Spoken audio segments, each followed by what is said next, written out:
ನಮಸ್ಕಾರ. ನೀವು ಯಾರಿಗಾದರೂ ಸಹಾಯ ಮಾಡಿದಾಗ ಅವರು ನಿಮಗೆ ಪ್ರತಿಯಾಗಿ ಏನು ನೀಡುತ್ತಾರೆ ಎಂದು ಯೋಚಿಸುತ್ತೀರಾ?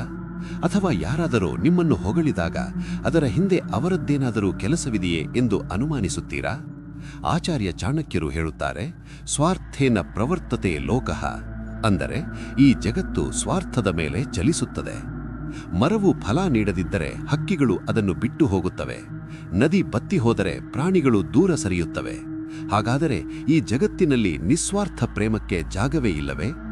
ಇಂದು ನಾವು ಸ್ವಾರ್ಥದ ಆಳ ಮತ್ತು ಅಗಲವನ್ನು ಚಾಣಕ್ಯರ ದೃಷ್ಟಿಯಲ್ಲಿ ತಿಳಿಯೋಣ. 1. ಸ್ವಾರ್ಥದ ಕಹಿ ಸತ್ಯ, ದ ಬಿಟರ್ ಟ್ರೂತ್. ಚಾಣಕ್ಯರ ಮೊದಲ ಪಾಠ, ಅತಿಯಾದ ಮುಗ್ಧತೆ ಅಪಾಯಕಾರಿ. ಕಾಡಿನಲ್ಲಿ ನೇರವಾಗಿ ಬೆಳೆದಿರುವ ಮರಗಳನ್ನು ಮೊದಲು ಕಡಿಯಲಾಗುತ್ತದೆ. ಡೊಂಕಾಗಿರುವ ಮರಗಳು ಉಳಿದುಕೊಳ್ಳುತ್ತವೆ. ಅದೇ ರೀತಿ ಅತಿಯಾದ ನಿಸ್ವಾರ್ಥಿಯಾಗಿರುವ ವ್ಯಕ್ತಿಯನ್ನು ಈ ಸಮಾಜ ಬಳಸಿಕೊಂಡು ಬಿಸಾಡುತ್ತದೆ.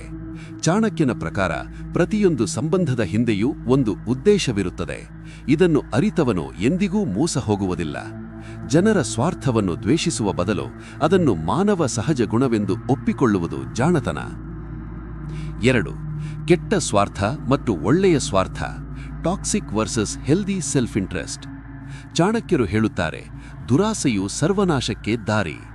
ನಿಮ್ಮ ಏಳಿಗೆಗಾಗಿ ನೀವು ಶ್ರಮಿಸುವುದು ಆತ್ಮಗೌರವ ಅಥವಾ ಒಳ್ಳೆಯ ಸ್ವಾರ್ಥ. ಆದರೆ ಇನ್ನೊಬ್ಬರ ಹಕ್ಕನ್ನು ಕಿತ್ತುಕೊಳ್ಳುವುದು ಅಥವಾ ಇತರರಿಗೆ ಹಾನಿ ಮಾಡಿ ಸುಖಪಡುವುದು ದುಷ್ಟ ಸ್ವಾರ್ಥ. ಚಾಣಕ್ಯನ ನೀತಿಯಂತೆ ದುರಸಿಚ್ಛೆಯಿಂದ ಕೂಡಿದ ಸ್ವಾರ್ಥವು ಒಬ್ಬ ವ್ಯಕ್ತಿಯನ್ನು ಮಾನಸಿಕವಾಗಿ ಕುಗ್ಗಿಸುತ್ತದೆ. ಅಂಥ ವ್ಯಕ್ತಿಯು ತನ್ನ ಹತ್ತಿರವಿರುವ ಸುಖವನ್ನು ಅನುಭವಿಸುವ ಬದಲು ಇತರರ ಬಳಿ ಇರುವುದನ್ನು ಕಂಡು ಕೊರಗುತ್ತಾನೆ.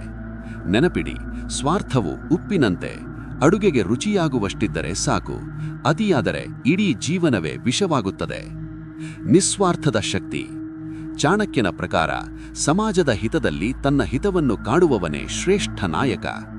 ಚಾಣಕ್ಯನು ತನಗಾಗಿ ಏನನ್ನೂ ಕೇಳಲಿಲ್ಲ. ಅವನು ಅರಮನೆಯಲ್ಲಿರಲಿಲ್ಲ, ಒಂದು ಸಣ್ಣ ಗುಡಿಸಿಲಿನಲ್ಲಿ ವಾಸಿಸುತ್ತಿದ್ದನು. ಅವನ ಸ್ವಾರ್ಥವೆಲ್ಲ ಭಾರತವನ್ನು ಬಲಿಷ್ಠಗೊಳಿಸುವುದು ಎಂಬುದರಲ್ಲಿತ್ತು. ಯಾವಾಗ ನಿಮ್ಮ ಸ್ವಾರ್ಥವು ವೈಯಕ್ತಿಕ ಲಾಭದಿಂದ ಹೊರಬಂದು ಜನಹಿತಕ್ಕಾಗಿ ಬಳಕೆಯಾಗುತ್ತದೆಯೋ ಆಗ ನೀವು ಕೇವಲ ಮನುಷ್ಯರಾಗಿ ಉಳಿಯುವುದಿಲ್ಲ, ಒಬ್ಬ ಮಹಾಪುರುಷರಾಗುತ್ತೀರಾ.